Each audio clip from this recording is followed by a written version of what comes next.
Shinzo Sasageyo. Ah là là là là là là les amis. Bon, vous avez dû voir normalement un petit best-of de ma live reaction que j'ai fait sur Twitch. D'ailleurs, je passe gros bisous à toutes les personnes qui sont venues me voir. C'était incroyable. D'ailleurs, je tourne cette vidéo là juste après mon live, hein. Donc là, je suis un peu à chaud. C'est ton Nakama Winnie en chakra et en vibranium. Après, comme j'ai fait avec Naruto, Bleach, Demon Slayer, The Promised Neverland, je vais faire une vidéo sur la fin d'un très grand manga qui nous a accompagnés durant plus de 12 années, Shingeki no Kyojin, a.k.a. Attack on Titan pour les anglophones et l'attaque des titans pour les français.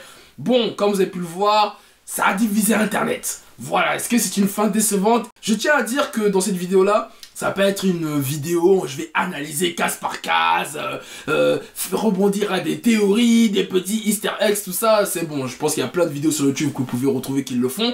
Et en plus, je l'ai déjà fait sur Twitch pendant 2 heures. Donc, j'étais avec les Gakama, on a débattu pendant 2 heures. Donc, ça va pas être l'objet de cette vidéo-là. On va plus parler des retombées qu'il y a eu sur Internet. Est-ce que Isayama a fait le boulot? Qu'est-ce qui va arriver après pour la légende Shingeki no Kyojin? Est-ce que Shingeki est dans la légende? Shingeki no Kyojin, c'est un manga que j'ai découvert avec l'anime en 2013 sur Wakanim. Ça m'avait choqué. Après, j'ai dû attendre 4 ans pour qu'il y ait la saison 2.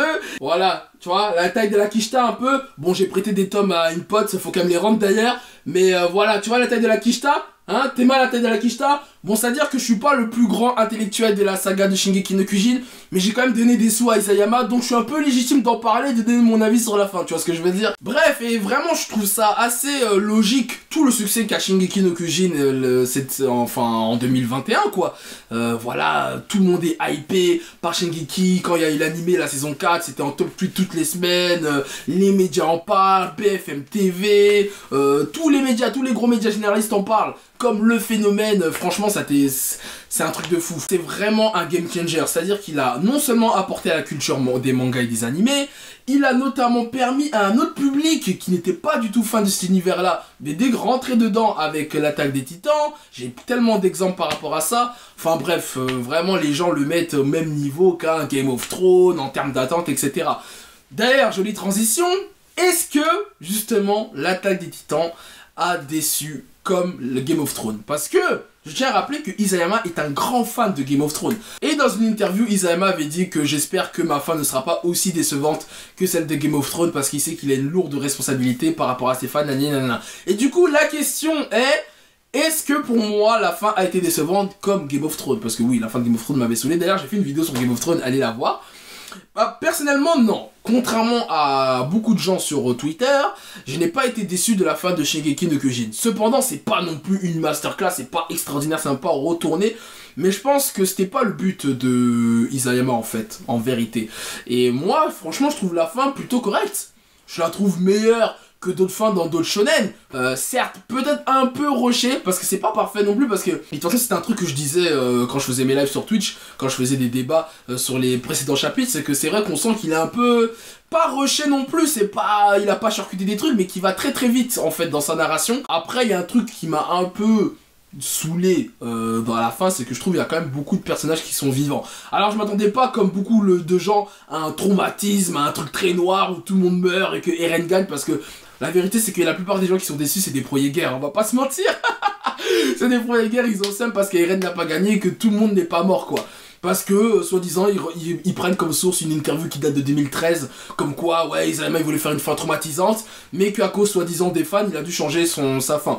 Moi, déjà, par rapport à ça, moi, je pense que Isayama, il a jamais changé sa fin. Il a peut-être changé sa manière de faire sa fin. L'interview date de 2013, on est en 2021, il y a eu 7 ans qui se sont passés, 8 ans même, 8 ans qui sont déroulés. Le mec, il peut changer d'avis, au final. Parce qu'il faut se mettre à la place d'un auteur, d'un mangaka qui, même s'il sait à peu près où il va vers sa fin, tout peut changer au fur et à mesure par l'évolution de ses personnages. En fait, le mangaka devient lui-même un lecteur au final. C'est assez marrant comme paradoxe, mais voilà, il voit ses personnages évoluer. Peut-être que par rapport à son mood, par rapport à sa maturité, parce qu'Isayama c'est un mangaka très jeune aussi, faut pas l'oublier, peut-être qu'il a une autre vision des choses, et que peut-être il a voulu donner cette fin-là. En tout cas, je pense pas qu'on lui a imposé cette fin, contrairement à d'autres mangas ou les éditeurs lui ont mis une pression, je pense que c'était totalement voulu. Comme je dis, je trouve qu'il y a quand même trop de personnages qui sont vivants. Je pense qu'il y en a qui auraient dû mourir, Lehigh par exemple, et d'autres personnages. Je trouve qu'en fait tous les personnages qui étaient soi-disant morts là dans le chapitre 138 là, qui sont tous transformés en titans, je trouve qu'on aurait pu les laisser morts en vrai. En tout cas la malédiction est terminée, tout le monde est à peu près retrouve une vie normale, même si la fin n'est pas heureuse parce que voilà, les gens sont encore énervés aussi. C'est qu'en fait, beaucoup de gens sont déçus parce que soi-disant la fin est heureuse. Que Isayama avait promis soi-disant une fin pas heureuse et que pour beaucoup de gens la fin est heureuse. Mais désolé, mais je ne vois pas en quoi la fin est heureuse. La fin est sombre et hyper mélancolique. Eren tue 80% de la population. Il dévaste toute la nature, plus de forêt, écologistes en sueur. Mikasa tue Eren. Donc ils peuvent pas vivre leur amour pleinement. En vérité, même la guerre entre les Elja et les Mars n'est pas finie. En vrai, le conflit n'est pas terminé.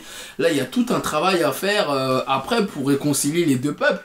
Et ça va être compliqué de ce qu'on voit. Donc voilà, pour moi, ce délire de... oui, la fin est heureuse, Isayama nous a menti, il nous a volé. Moi, je suis pas du tout d'accord avec ça. Après, vous avez le droit de pas aimer la fin du manga. De toute façon, c'est un manga... C'était sûr qu'il allait diviser parce que déjà même dans le propre manga, dans le propre scénario, il divise parce qu'il y a plusieurs camps. Et puis moi de toute façon j'ai fait des sondages sur Instagram et Twitter, au final j'ai plus l'impression que il y a très peu de gens qui n'ont pas aimé, hein, c'est 30%. Et c'est ces gens-là qui font beaucoup de bruit sur les réseaux, mais en vrai de vrai, j'ai l'impression que la plupart des gens ont aimé. Après on va voir ce que les animes only vont en penser quand ça va sortir en hiver 2022, mais bon moi pour le moment... je vois une petite communauté, une petite minorité qui font que crier sur Twitter quoi. En tout cas, Eren a accompli son destin, il a exterminé tous les titans comme il l'avait annoncé au début du manga, puisqu'il brise la malédiction. Et Armin est le sauveur de l'humanité comme il l'avait prévu. Kasa a eu les coraux de tuer Eren, contrairement à Ymir qui a pas réussi à se défaire du roi Fritz il y a quelques années. Voilà, moi j'ai trouvé assez intéressant au final le côté, le parallèle entre les deux. Et puis bon bah au final la leçon à retenir c'est que l'amour encore une fois, l'amour vraiment qui est vraiment le sentiment qui est à la fois le plus beau sentiment mais à la fois le pire, qui peut créer des guerres justement, des trucs de ouf. Donc vraiment contrôler l'amour, goûter ce miel, c'est très important. J'aimerais parler d'un truc par rapport à la suite de Shingeki no Kyojin, parce que voilà, à chaque fois que je fais une vidéo sur la fin d'un manga, bien évidemment on débat de est-ce qu'il va perdurer dans le temps, est-ce que ça va être une légende, est-ce qu'il y aura une suite, est-ce qu'on aura une sorte de Shingeki Next Generation. Donc je vous invite bien évidemment à me dire vos avis dans les commentaires. Déjà on va commencer sur la durée du manga dans le temps.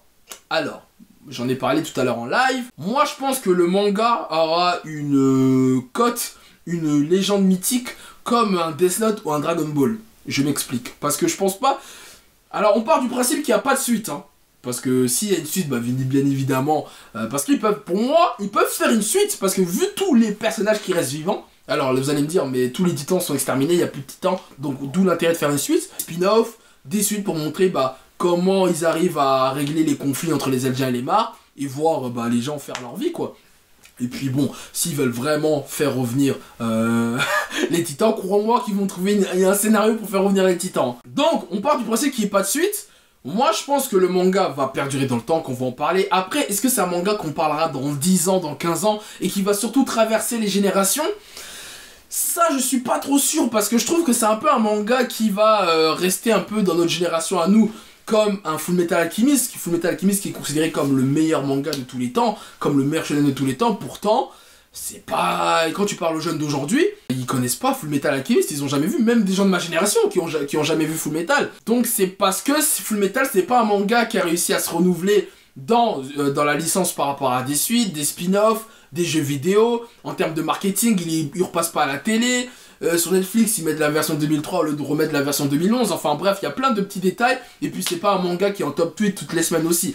Contrairement à Shingeki no Kyojin, qui a réussi à bénéficier de toute la hype autour des réseaux sociaux.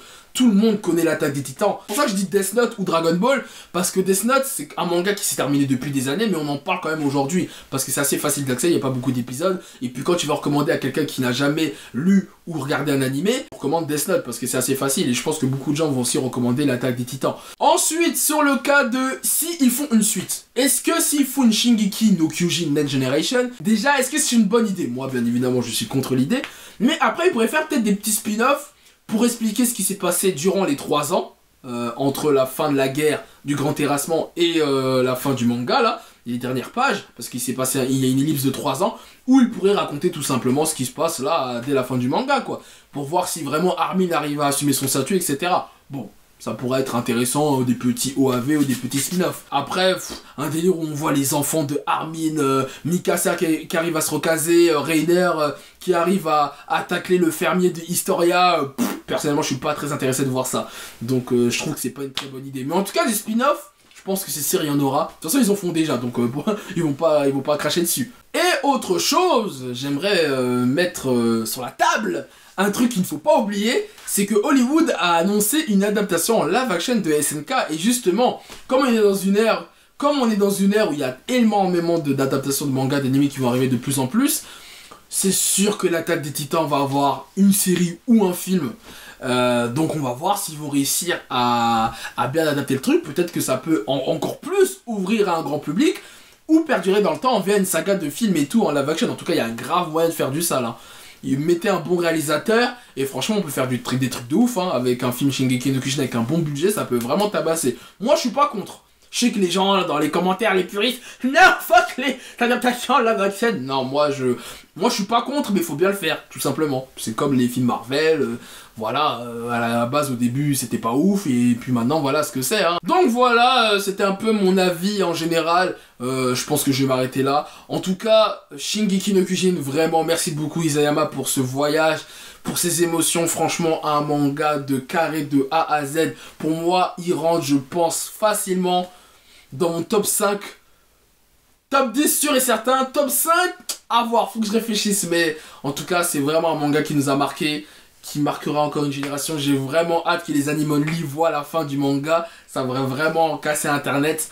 Et puis voilà, Isayama, Sasageyo mon frère, on se retrouvera au Japon dans ton spa, tout nu, chibre à l'air, et on discutera de la fin de ton manga. En tout cas voilà, c'était Nakama Winnie en chakra en vibranium.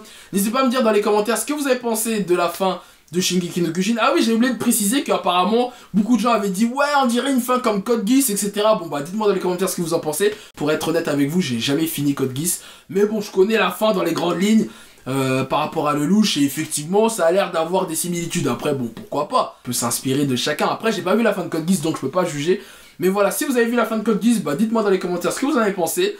Voilà, si vous trouvez qu'il y a des similitudes, ce que vous avez pensé de SNK, s'il y aura des suites, est-ce que c'est dans la légende, est-ce qu'il va perdurer dans le temps. Voilà, dites-moi dans les commentaires. N'oubliez pas de lâcher un pouce bleu, ça fait plaisir, de vous abonner à la chaîne et de me suivre sur les différents réseaux sociaux, Instagram, Twitter, TikTok et Twitch pour suivre mes lives. Et sur ce, on se dit Sasageyo Eren. Dis pas des trucs pareils, je supporte pas qu'elle soit avec un autre.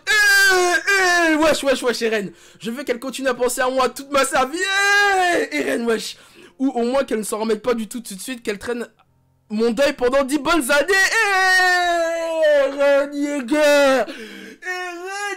Avec un comportement. Ok. Je m'attendais pas à ça. Je m'attendais pas à ça. Wesh, Eren là. Là, on dirait le Eren de la toute première saison, là. Donc, ils sont pas morts, finalement. Il a fait une Nagato. Il a... Le bataillon d'exploration.